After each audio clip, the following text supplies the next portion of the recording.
이번에는 레이어 셀에 대해 알아보겠습니다. 기존에 설명드린 셀의 종류에는 이러한 일반 셀, 그리고 독립셀, 독립셀 내에 자식셀 등이 있었습니다. 이러한 셀의 분할과 병합 과정을 거쳐서 하나의 페이지를 구성하게 되죠.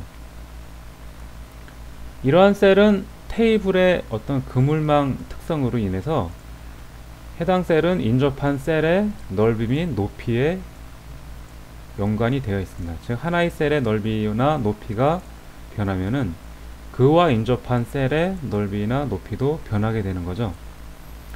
이러한 특성이 셀 페이지 디자인할 때 장점이 될 수도 있지만 단점이 될 수도 있습니다. 또한 각각의 셀에는 하나의 모듈만 등록 가능하죠.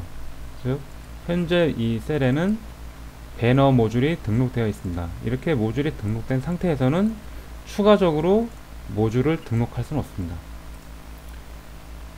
자, 이와 같이 하나의 셀에 2개 이상의 모듈을 등록하고 싶거나 또는 해당 셀의 위치를 다른 셀에 영향을 받지 않고 자유자재로 원하는 위치에 넣고자 할 때 레이어 셀을 이용할 수도 있습니다.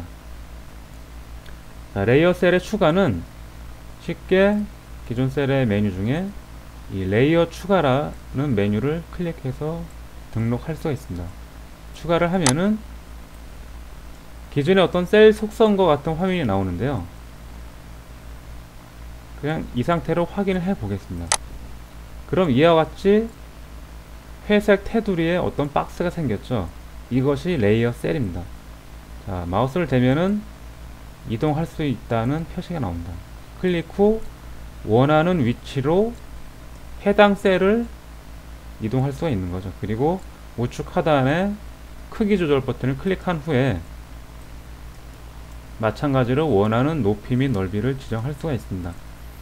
이러한 설정은 해당 셀에서 다시 마우스 오른쪽 눌러서 나오는 속성에서도 할 수 있습니다. 레이어 셀에서 마우스 오른쪽을 누르면은 이와 같이 기존과 유사한 속성이 나오는데요.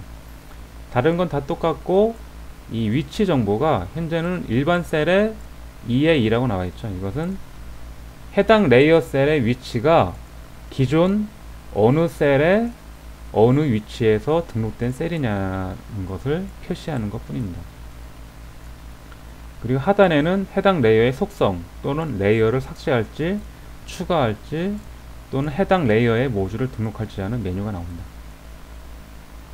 이 해당 레이어의 속성에서 좀 더 세밀하게 직접 수치를 이용해서 해당 레이어의 위치를 지정하거나 또는 크기 등을 지정할 수도 있습니다.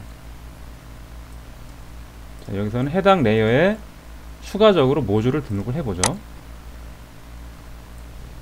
자, 여기서는 최근 글 모듈을 등록을 해 보겠습니다. 이름은 테스트라고 써보고, 자, 고객 지원 게시판에 최근 글을 한번 보여주는데 타이틀은 보이지 말고 내용도 출력하지 말고 즉 제목만 보이게 해라는 거겠죠. 그리고 한번 스크롤 기능을 해보죠. 이 스크롤 될 영역의 넓이는 높이는 80으로 하고, 자, 나머지는 기본으로 하고 한번 배경도 그냥 투명하게 해보겠습니다. 그리고 완료를 해보면은, 자, 이와 같이 이 묻고 답하기의 최근 글이 스크롤 되는 효과로 해서 이 부분에 등록되어 있는 거죠. 즉, 이 하나의 일반 셀에 2가지의 모듈이 등록된 거죠. 이 배너 모듈과 최근 글 모듈이 등록된 겁니다. 이처럼 기존 셀의 레이어를 계속 추가함으로 해서 그 추가된 레이어 셀의 모듈을 등록함으로 해서 하나의 셀에서 몇 개든지 원하는 만큼 모듈을 등록할 수가 있는 겁니다. 자, 또 다른 레이어 셀의 용도는 페이지 디자인이죠. 대부분 셀 분할 병합을 거쳐서도 원하는 레이아웃은 모두 만들 수가 있습니다. 하지만 이러한 어떤 독립 셀과 자식 셀에 대한 개념이 부족하다면은 메인 페이지에 어떤 상품을 보여주는 디자인 할 때 좀 어려움을 겪을 수가 있겠죠. 자, 그때 한번 이 부분을 레이어 셀을 가지고 한번 새롭게 만들어 보겠습니다. 그러면 기존에 이 부모 셀의 독립 셀 제거를 해서 완전히 깨끗하게 한번 비워보죠. 그 다음에 이렇게 만들어진 일반 셀에 레이어를 추가를 하겠습니다. 그냥 바로 확인하고 또 한번 추가하고 확인하겠습니다. 자, 그러면 이와 같이 두 개의 셀을 만들었죠. 그리고 각각의 레이어 셀의 크기를 적절히 수정을 하겠습니다. 그리고 자, 추가적으로 하단에다가 또 레이어 셀을 하나 추가하고 크기도 자, 한 다음에 이 레이어 셀에 기존에 있던 모듈을 재등록하면 되는 거죠. 최근 글에 공지사항 모듈 재등록하고 문구 답하기 재등록하고 그 다음에 여기에 쇼핑몰에 최근 상품이 있었죠. 마찬가지로 이때 쇼핑몰에 신규 상품을 재등록합니다. 자, 그럼 이처럼 쉽게 레이어를 이용해서 모양을 만들 수가 있는 거죠. 자, 근데 이때 주의할 점은 이 하단에 보시면은 신상품의 내용과 카피라이트 부분이 겹쳐졌죠. 기존의 셀 분할만을 이용해서 했었다면은 이 부분이 겹쳐지지 않고 하단으로 카피라이트 부분이 늘어났을 겁니다.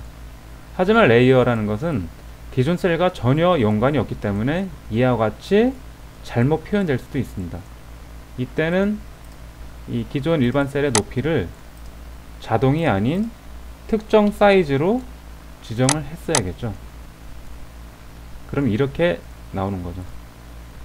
자, 이와 같이 레이어 셀을 이용할 때는 장점으로는 쉽게 레이어를 원하는 위치에 둘 수 있고 하나의 셀에 몇 개든지 등록할 수 있다는 것이 장점이지만 반대로 좀 전에처럼 원치 않게 다른 내용과 겹쳐질 수 있다는 거죠. 그래서 레이어 셀을 이용할 때는 꼭 해당 레이어 셀에 들어가는 내용이 넓이나 높이가 변하지 않는 모듈을 사용할 때만 레이어 셀을 이용을 해야겠습니다.